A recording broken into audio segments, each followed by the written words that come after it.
Messieurs, bonsoir. Dans les titres, ce jeudi, grand dialogue national, histoire d'un arbre à palabres. C'est le 10 septembre l'an dernier que le chef de l'État annonçait la tenue de cette rencontre inédite. Évocation et retombée dans un instant. La voix de Paul Biya résonne avec solennité et autorité dès l'entame du 20h30. Dans le jeudi des régions, Yaoundé, mise au vert de la capitale avant le Chan de janvier 2021. De grands travaux lancés pour dévoiler le charme de la ville aux 7 collines. Les yeux doux de la cité capitale à ses visiteurs brillent dans ce journal. Baccalauréat technique, la copie des opportunités après les résultats. Passé le verdict du bac industriel rendu hier, exploration des offres de formation et opportunités d'emploi pour les bacheliers dans cette édition. Voilà pour les titres, détails après ce message du chef de l'État.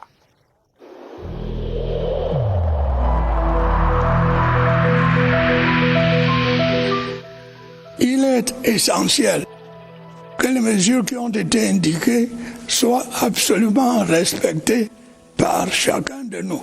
Lavez-vous régulièrement les mains à l'eau et au savon ou à l'aide d'un gel hydroalcoolique. Restez à au moins 1 mètre de distance des autres personnes, surtout si elles toussent, éternuent ou ont de la fièvre. Si vous avez de la fièvre, de la toux ou des difficultés à respirer, consultez un médecin.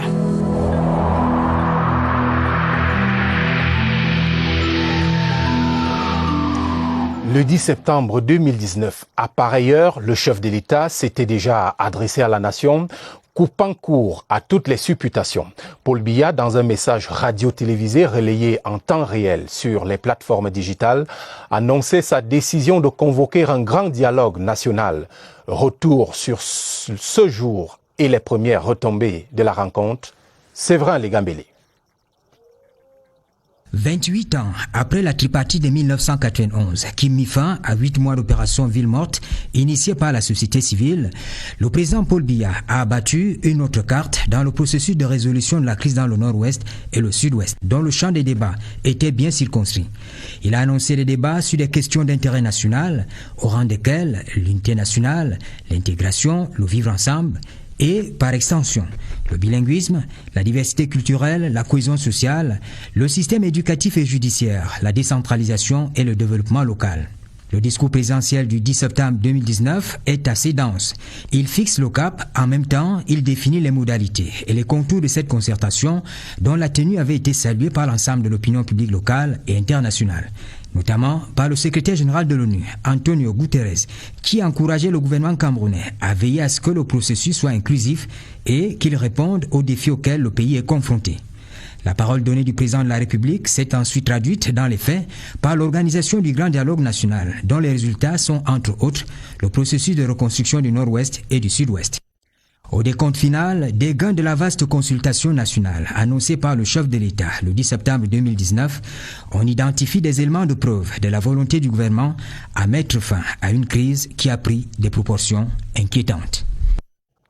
Et dans ce message, vous vous en souvenez, le président de la République invitait la communauté nationale à apprécier les efforts du gouvernement pour résoudre la crise dans le nord-ouest et le sud-ouest. Réécoutons Paul Biya dans un extrait de son adresse sélectionné par Séverin Legambélé. Je voudrais solennellement réitérer en ce jour cette offre. Ceux qui volontairement déposent les armes et se mettent à la disposition des centres de DDR n'ont rien à craindre. Leurs camarades qui s'y trouvent déjà peuvent en témoigner. Le dialogue dont il est question concernera principalement la situation dans les régions du nord-ouest et du sud-ouest.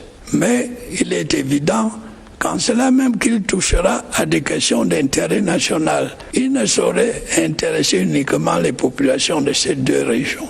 Il aura donc vocation à réunir sans exclusive les filles et les fils de notre cher et beau pays, le Cameroun, autour de valeurs qui nous sont chères: la paix, la sécurité, la concorde nationale et le progrès. Une initiative qui se fera l'écho des résolutions du Grand Dialogue, c'est bien cette plateforme des sénateurs, députés et maires RDPC du Nord-Ouest. L'initiative de l'élu du peuple Njingu Moussa veut mobiliser pour la paix, la sécurité et le développement de la région. Augustin Guizana. C'est une plateforme de collaboration entre élus RDPC du Nord-Ouest qui repose sur 16 points arrêtés lors de la première rencontre à Bamenda, initiée par le député Njingu Moussa. De l'avis de l'initiateur, la crise sociopolitique a un effet dévastateur que seule une synergie d'action peut renverser dans cette partie du Cameroun. C'est pour relever un certain nombre de défis, notamment la rentrée scolaire d'octobre 2020, la reconstruction annoncée de la région, l'accompagnement des personnes déplacées, la maturation des projets de développement. Une stratégie par laquelle on doit suivre pour que la paix règne dans cette région. Considérant les efforts multidimensionnels du chef de l'État Paul Biya dans la recherche de la paix dans les régions du Nord-Ouest et du Sud-Ouest et de l'extrême Nord où des bandes des armées sèment terreur et désolation, maires, députés et sénateurs RDPC du Nord-Ouest affirment leur attachement indéfectible au président national de leur parti et président de la République pour l'engagement total dans la protection de l'intégrité territoriale du Cameroun. Le RDPC dans le Nord-Ouest, à travers ses élus, promet de sensibiliser la masse sur la nécessité du vivre ensemble dans un Cameroun un et indivisible. À l'immeuble Étoile, le Premier ministre, chef du gouvernement, a reçu en audience hier, mercredi, Éric Duval, un des plus importants promoteurs immobiliers français. Joseph Dion-Gouté et l'industriel ont parlé des opportunités d'investissement qu'offre le Cameroun. Laurentine Bekono. Nouveaux investissements français, destination Yaoundé et Douala au Cameroun. Nous avons évoqué les investissements de mon groupe dans différents domaines. D'abord les domaines de l'immobilier, dans l'immobilier commercial, dans l'immobilier entreprise et dans l'hôtellerie, puisque nous avons prévu des investissements à Yaoundé et à Douala. Au terme de l'audience que le Premier ministre chef du gouvernement Joseph Dion-Gouté lui a accordé ce jeudi au nom du chef de l'État Paul Biya, l'entrepreneur français a fait état de son intérêt pour la microfinance afin de consolider sa présence au Cameroun. Nous avons prévu de nous développer dans des axes de microfinance et d'assurance sur le pays. Nous sommes déjà présents au Cameroun avec notre filiale de fondation spéciale et de forage d'eau sur l'ensemble du pays qui s'appelle FFA. Né le 6 avril 1959 à Rennes, en France, Éric Duval est le fondateur du groupe Duval qu'il a créé en 1994 après avoir travaillé dans l'entreprise familiale. Aujourd'hui, le groupe Duval occupe des positions fortes dans chacune de ses activités rassemblées autour de 4 pôles. L'immobilier, l'exploitation, l'innovation, la microfinance et l'assurance à l'international. Depuis hier mercredi, c'est la fête pour les admis au baccalauréat technique industriel. À ce stade, il est courant de s'interroger sur l'avenir immédiat. Eh bien, le contexte camerounais permet de poursuivre des études supérieures ou même de travailler tout de suite. Voici les options déroulées dans ce reportage de Sidoine Manka. Un florilège d'opportunités s'ouvre aux bacheliers de l'enseignement technique industriel. Le sésame une fois en poche, ils ont le choix sur une diversité d'offres bien éludées par le ministère de l'enseignement supérieur. Il y a les établissements d'enseignement supérieur qui sont ouverts à eux, généralement par concours. Il y a les UIT qui existent au Cameroun. Il y a les facultés de sciences qui offrent même des programmes aussi en technologie. Il y a les écoles polytechniques qui existent dans presque toutes les universités du Cameroun. La faculté de mines et industrie pétrolière qui est à Kailé. Nous avons l'école de géologie et exploitation minière qui est à Meganga. L'offre s'est diversifiée au fil du temps pour multiplier les opportunités d'emploi. L'Institut africain des sciences mathématiques de Limbé est l'une des dernières innovations. Ces écoles forment des techniciens supérieurs et ingénieurs prêts à l'emploi. Les instituts privés d'enseignement supérieur proposent eux aussi des formations professionnelles diplômantes, les BTS et Higher National Diploma. La toile complète les offres via la plateforme de l'Observatoire national des métiers. On a une plateforme qui a recensé toutes les offres d'emploi disponibles au Cameroun et dans la sous-région Afrique centrale. Il suffit que ces jeunes se connectent à la plateforme de l'OMDES, omdes.org ou omdes.cm. Ils vont dans la rubrique métier. Ils auront offre d'emploi, ils cliquent dessus, ils auront le listing de tout ce qu'on a comme offre d'emploi. Le baccalauréat technique est une aubaine, un bon parchemin qui ouvre les portes à un succès académique et professionnel. Absolument, et les résultats du baccalauréat industriel ouvrent effectivement des perspectives aux lauréats.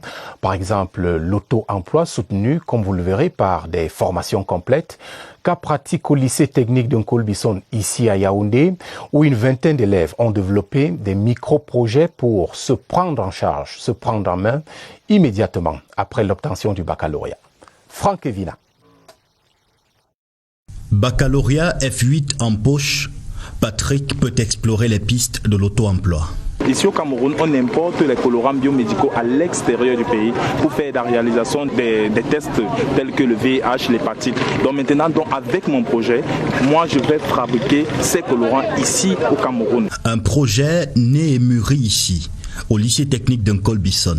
Moi je suis orphelin de père et de mère, je n'ai pas de parents. Le lycée s'est proposé de m'accompagner dans mon projet. Là j'ai la possibilité de m'exprimer dans le monde professionnel. Se prendre en main, après l'obtention d'un baccalauréat industriel, une vingtaine de micro-entreprises sont en gestation dans cet établissement. Nous avons des parfums que nous avons développés ici. Les parfums? Les parfums. C'est déjà une industrie. Nous avons des gels, des solutions hydroalcooliques, les appareils qui désinfectent automatiquement. Nous avons par exemple les couveuses que nous avons développées ici. Les enfants peuvent se mettre à leur propre compte. Une pléthore d'opportunités, fruit d'une formation complète. Il y a une formation technique qui a d'abord son volet théorique et il y a maintenant des cours pratiques. Nos apprenants vont en stage et ils obtiennent une note qui compte dans la formation. De quoi stimuler le goût de l'entrepreneuriat chez les apprenants. Dans le jeudi des régions, le championnat d'Afrique des nations de football est à nos portes, mais nous ne parlons pas vraiment de sport, plutôt de Yaoundé, un des principaux sites de l'événement. La capitale camerounaise offre-t-elle les attraits et commodités dignes des visiteurs qui s'annoncent? Petit tour des lieux et comportements, Elvis Nguimaison. Les routes de Yaoundé prennent au fil des jours la forme de comptoirs géants où sont exposées différentes marchandises. Les chaussées sont truffées de véhicules abandonnés et les laveries poussent comme des champignons. Dans les marchés, des tas d'immondices dictent leurs lois du fait de l'incivisme des populations. Même quand le bac est vide, même, on continue à verser à terre. Je ne sais pas pourquoi. À moins de 4 mois du championnat d'Afrique des Nations, le pari de la salubrité est loin d'être gagné. L'insalubrité aussi porte sur les déchets liquides, les fils électriques et les câbles qui sont partout. Là, on parle de pollution visuelle. À cette insalubrité grandissante, il faut ajouter les désordres urbains. On doit faire le maximum pour essayer de discipliner les motos, taximans, discipliner les gens qui garent les véhicules à tort et à travers, discipliner les commerces. Bref, on doit restituer à chaque activité son espace. Redonner son lustre à la cité capitale du Cameroun est donc une affaire de tous et de chacun. Et pour tenir le pari, les autorités ont lancé des travaux d'Hercule, l'objectif étant de faire de Yaoundé une ville qui chante et qui enchante les visiteurs par sa beauté. Revue des principaux chantiers, Roland Camille Soumbi. Pour donner un visage attrayant à la cité capitale, en prélude aux grands événements sportifs, les jeunes sont mis à contribution par les exécutifs communaux avec le concours des autorités administratives. Il est question pour nous de pousser nos maires de faire beaucoup plus d'efforts pour pouvoir donc gagner ces paris. Le badigeonnage des terres pleines, en même temps embelli par des pots de fleurs et bien d'autres actions pour une ville de Yaoundé plus rayonnante sont en cours. Nous mettons des bacs à fleurs pour rendre la ville belle et attrayante. Et spectacle. Nous reprofilons également les routes intérieures de notre commune. Nous avons créé une brigade permanente de propreté qui sillonne toutes les artères de la commune chaque jour. Quant à la gestion des déchets qui jonchent les artères de la ville de Yaoundé, les autorités entendent travailler en synergie avec la structure chargée de la collecte des déchets, les mouvements associatifs, les ménages et les responsables des espaces marchands. La structure chargée de la gestion des déchets sait ce qu'elle doit faire. Nous partons un peu au-delà de ce que nous faisons en accompagnant toutes les communes d'arrondissement. Les chefs de quartier et de blocs seront associés à cette lutte pour une ville de Yaoundé plus propre et plus salubre. Les acteurs du transport par moto devront améliorer leur aide, tout comme ceux d'autres secteurs d'activité. Et puisque la plupart de ces travaux sont préparatoires à la Coupe d'Afrique des Nations Total Cameroun 2020, je signale que cette compétition se tiendra du 16 janvier au 7 février 2021 au Cameroun. Donc, c'est une information de dernière minute à l'issue du comité exécutif de la CAF tenu ce jour même. Dans la région de l'Ouest, l'élection de conseillers régionaux fera sensation. 3 partis occupent l'espace politique là-bas, le RDPC, l'UDC et l'UMS. Autant le parti au pouvoir a la faveur des pronostics dans le département du Haut-Cam face à l'Union des mouvements socialistes, autant il ne marchera pas en territoire conquis dans le département du Noun, historiquement tourné vers l'Union démocratique du Cameroun. André Aristide Ekumba. Les élections régionales dans la région de l'Ouest mettront le RDPC à l'épreuve dans le département du Noun, où l'UDC contrôle 6 des 9 communes, parmi lesquelles celle de Fumban, la plus convoitée, avec 41 conseillers municipaux. Mais cela n'émousse pas l'ardeur du parti du flambeau. Nous pensons que le casting, le choix des candidats va être un des problèmes importants sur lesquels nous allons nous appesantir. Parce que grâce à ce choix, nous pouvons amener à notre parti les voix qui initialement n'y étaient pas. En attendant les directives de la circulaire du président national, les forces vives du RDPC n'entendent pas y aller les mains mortes. Nous travaillons d'arrache-pied sur le terrain pour que le processus électoral se déroule bien dans le Noun et qu'au sorti des élections régionales, que le RDPC occupe une place très très honorable. L'adversité dans le Haut-Cam, où l'UMS règne à maître absolu dans les communes de Bafang et de Banwa, pourra être contenue. Car, en dehors de Banka, où le MCNC contrôle la commune, le Rassemblement démocratique du peuple camerounais gère 4 communes sur 7. La surprise ne peut arriver qu'en cas de non-respect de la discipline du parti. Le directeur exécutif de l'Organisation internationale du cacao est au Cameroun. C'est dans le cadre d'une visite de travail avec les acteurs de la filière. Michel Arion était hier au Centre d'excellence du traitement post-récolte du cacao du Mbam et Kim 78, après une audience avec Luc Magloire Mbarga à Tangana, le ministre du Commerce. Luc, bienvenue au Nana. Première étape, le cabinet du ministre du Commerce. Ici, un seul sujet était au centre de l'entrevue, l'amélioration de la rémunération du cacaoculteur. Nous allons travailler à maintenir un niveau de prix décent. Après Yaoundé, le patron de l'instance fêtière de la filière dans le monde pouvait descendre sur le terrain où se cultive grâce au Conseil interprofessionnel du cacao et du café, le préalable à une bonne rémunération, la bonne fève. Très agréablement surpris et je ne demande qu'une chose, c'est que demain un tel centre soit multiplié par 10, par 20, par 50, par 100. Ce séjour, qui est le 4e du genre que le directeur exécutif de l'Organisation internationale du cacao effectue au Cameroun, arrive à la veille du Conseil international de cet organisme qui aura lieu dans 2 semaines à Abidjan, en Côte d'Ivoire.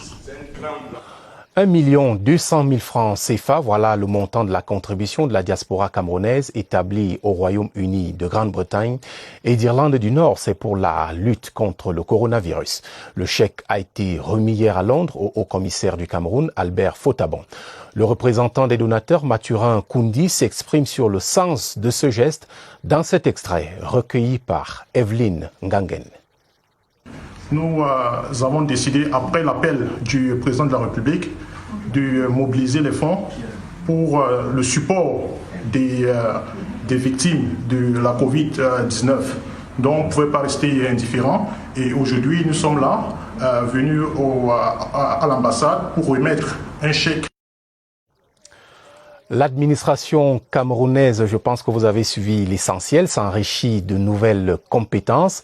85 responsables appartenant à diverses institutions ont reçu ce jeudi des diplômes de master en management délivrés par l'Institut supérieur de management public. Joseph Lé, le ministre de la fonction publique et de la réforme administrative, présidait la cérémonie. Victor Lema. Ils sont désormais investis du grade de manager, les 85 lauréats bénéficiaires du diplôme de master en management public. 2 années ont suffi pour outiller ces auditeurs, pour la plupart responsables de différentes administrations publiques, aux meilleures pratiques managériales. La deuxième cuvée consolide le sentiment de satisfaction des pouvoirs publics. C'est l'occasion que vous m'offrez pour lancer une fois encore un appel aux différentes administrations pour qu'elles nous envoient leur haut cadre. Le coût de formation d'un cadre à l'étranger, il est 5 voire 10 fois supérieur à ce qu'on est censé payer ici à l'ISMP. L'Institut supérieur de management public fait d'eux, par la même occasion, ses ambassadeurs. Briller par le bon exemple est le dernier devoir à effectuer sur le terrain. On va à l'ISMP pour acquérir des savoirs, des savoir-faire, des savoir-être, des savoir-faire. Donc tout ça pour améliorer les performances de l'administration. Disons qu'en fait, je vais d'abord capitaliser les fruits de mon rapport interventionnel que j'ai eu à faire sur l'analyse efficace mercuriale au Cameroun. La promotion unie dans la diversité entend travailler à offrir un service de qualité et de proximité aux Camerounais.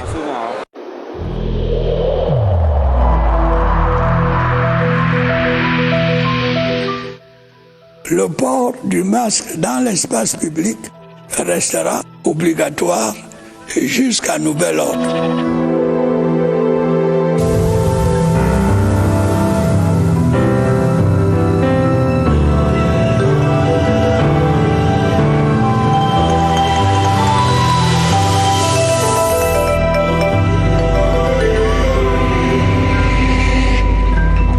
Ce message et ce geste barrière, vous l'aurez compris, nous allons parler maintenant de la lutte contre le coronavirus. Les chiffres sont toujours préoccupants, plus de 20 000 cas confirmés, dont 742 actifs. Des chiffres révélés par le docteur Georges Etundimbala, c'était au cours du point de presse quotidien ce jeudi. Retrouvons au centre des opérations des urgences de santé publique ici à Yaoundé, Évariste Yenga. Évariste, bonsoir, vous êtes en direct. Évariste, bonsoir. Vous êtes en direct. Bonsoir Romuald, les chiffres il y en a et petite précision, les cas confirmés, le Cameroun a franchi la barre de 20 000 pour se stabiliser à 20 009 cas confirmés positifs, les rémissions 18 837, ce qui fait une différence de 757 correspondant aux cas actifs. Les décès, il y en a 415, le taux de guérison est de 94,12%. Désormais, 81 patients sont hospitalisés avec 2 placés sous oxygénothérapie. Voilà l'essentiel qu'on pouvait retenir des chiffres de ce soir qui marquent une maîtrise de la pandémie, mais en même temps une possibilité d'une reprise, a dit le docteur Etundimbala, Alain Georges, qui donnait le point de presse de ce soir. Ce soir, justement, on revient en fait sur le numéro vert, le 1510 et sa décentralisation. Et pour cela, nous avons un guide ce soir, c'est le docteur Ngacho Modeste. Il est médecin de santé publique et c'est le chef de l'unité veille ici au centre des opérations des urgences de santé publique. Bonsoir docteur. Bonsoir. La décentralisation du 1510, le numéro vert, qu'est-ce que cela renvoie? À quoi cela renvoie? Hier, quand vous appeliez le 1510, tous les appels venant de par le Cameroun étaient reçus ici au centre des opérations des urgences de santé publique, dans ce call center. Ouais. Avec la décentralisation du 1510, lorsque vous composez 1510 dans votre région, l'appel va être reçu à la délégation régionale de la santé publique du lieu où vous vous trouvez et où vous appelez. Et quel est le problème que résout cette décentralisation du 1510? La décentralisation du 1510 rapproche davantage les services offerts par le 1510 des usagers. Par exemple, vous voulez savoir où est-ce que vous pouvez faire un test de dépistage du coronavirus. Hier, quand vous appeliez, l'appel était reçu ici, traité, et on vous donnait une information qui nous venait des délégations régionales de la santé publique. Maintenant, et ce depuis fin juin, lorsque vous composez le 1510 pour une pareille information, c'est la délégation donc qui va vous donner cette information-là. Et comme vous savez que cette information est dynamique, eh bien, elle sera beaucoup plus actualisée maintenant que le 15-10 est décentralisé dans les régions. Merci Dr Gacho d'avoir honoré l'invitation. Romial, ce sera l'essentiel des nouvelles de ce soir. On l'a retenu. Il y a une constante. On appelle toujours le 15-10, mais la réponse peut émaner de la région, le lieu où se trouve l'appelant. Demain, il y a ce rendez-vous à noter. On va parler de la surveillance transfrontalière en matière sanitaire, bien évidemment. Le cas spécifique de l'aéroport international de Douala. À vous le plateau. Merci Évariste. Rendez-vous pris donc pour demain à l'aéroport international de Yaoundé, Nsimalen. La 24e édition du festival Écran Noir peut compter sur l'accompagnement technique de la Cameroun Radio Television. Ce sera du 31 octobre au 7 novembre prochain. C'est ce qui ressort en tout cas de la visite rendue ce jeudi au directeur général de la CRTV, Charles Ndongo, par le délégué général du festival Écran Noir, Basek Bakobio. Compte rendu, Joël Igor Abanda. Une trentaine de minutes, c'est le temps qu'aura duré l'audience du directeur général de la CRTV, accordée au délégué général du festival Écran Noir ce jeudi 10 septembre 2020.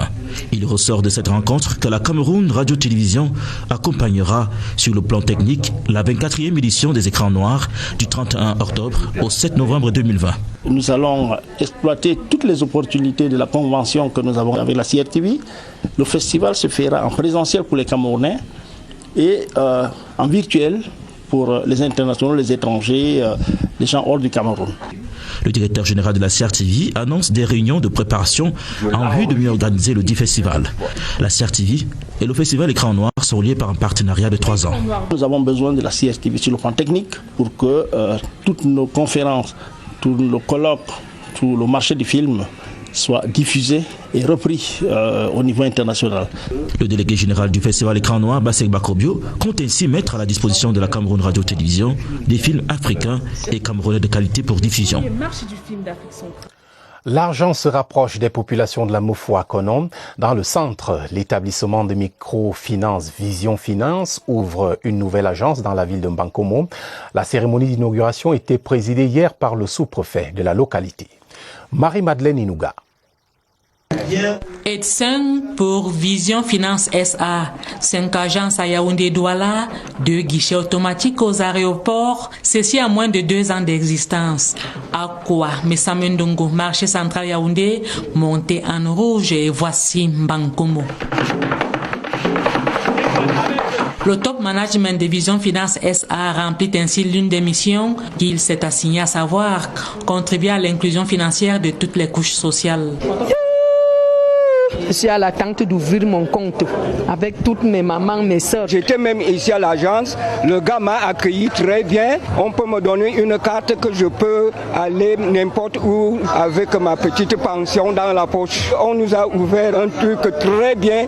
À ce jour, près de 10 000 comptes bancaires ouverts et la microfinance, par la voix de sa directrice générale, entend ne pas s'arrêter en si bon chemin. Mbankomo est une localité où on brasse les petits métiers, les entreprises également industrielles qui s'implantent. Et notre objectif, c'est d'abord de sensibiliser cette population sur la bancarisation et les encadrer pour davantage développer leur communauté. Le sous-préfet de l'arrondissement de Mbankomo a loué les efforts de ces natifs de la Mefou et Akono, le PCA de Vision Finance SA, Jean-Pierre Amboubelinga, qui met du sien pour la construction de l'édifice appelé Cameroun. Ce digne fils a toujours répondu présent. Nous lui disons merci pour tout ce qu'il a fait et pour tout ce qu'il continuera de faire pour le bien de ces populations. À travers sa panoplie de cartes bancaires, Ayong et Singang, Asimba et Diamond, grâce au groupement interbancaire et monétique d'Afrique centrale, auquel est affilié l'établissement financier, ses clients ont facilement accès à leurs comptes, tout en opérant même dans les guichets d'autres banques connectées au réseau JIMAC. Vision Finance SA, votre microfinance telle que vous l'avez rêvé, un slogan, un rêve devenu réalité en Mbankomo, dans la Mefou et à Kono. Balle au pied pour la première ligue anglaise qui s'affiche en page des sports de ce journal. La CRTV a acquis les droits de diffusion du championnat européen le plus couru. Début du spectacle samedi prochain, 12h30 sur CRTV Sports and Entertainment. Le directeur général de l'office, Charles Ndongo, a donné les raisons de ce choix à Germain Noël-Essengé. Reportage. La CRTV joue pour le spectacle, du bon, de la qualité, du suspense du talent. Autant de paramètres qui ont motivé le choix du top management de l'office. C'est l'un des championnats les plus compétitifs qui donne lieu à la plus grande ferveur. Le public anglais, leurs équipes sont à la hauteur de cette réputation. L'offre de la CRTV a très vite été acceptée. Nous avons engagé des négociations avec beaucoup de fédérations et beaucoup de détenteurs des droits sportifs. Il se trouve que c'est la Première Ligue qui a été la première à répondre promptement et naturellement nous avons sauté sur l'occasion. Le public camerounais n'est plus dans la contrainte des autres canaux pour vivre les émotions de la Première Ligue avec sa constellation de stars. La CRTV ne compte pas s'arrêter là. Nous sommes en négociation pour voir comment retransmettre la plupart de nos grands rendez-vous sportifs nationaux, notre championnat de première division, naturellement la Champions League. Une occasion pour le manager de repréciser le positionnement d'une chaîne thématique dédiée uniquement au sport et au divertissement. Une chaîne de promotion des sports, pas seulement le football, c'est vraiment tous les sports. La Première Ligue, une mise en bouche dès ce samedi, en attendant d'autres émotions sur notre antenne. C'est donc un samedi anglais que nous vous promettons sur CRTV Sport and Entertainment. Ainsi va le Cameroun ce jeudi. Retrouvez à partir de demain à Tabadine Oumar pour les éditions du week-end. Merci à l'ensemble des équipes de production de la semaine, mais également à vous-même, mesdames et messieurs, pour votre fidélité. Je vous souhaite d'excellents moments sur votre chaîne, la CRTV. La télévision, c'est ici. Bonsoir.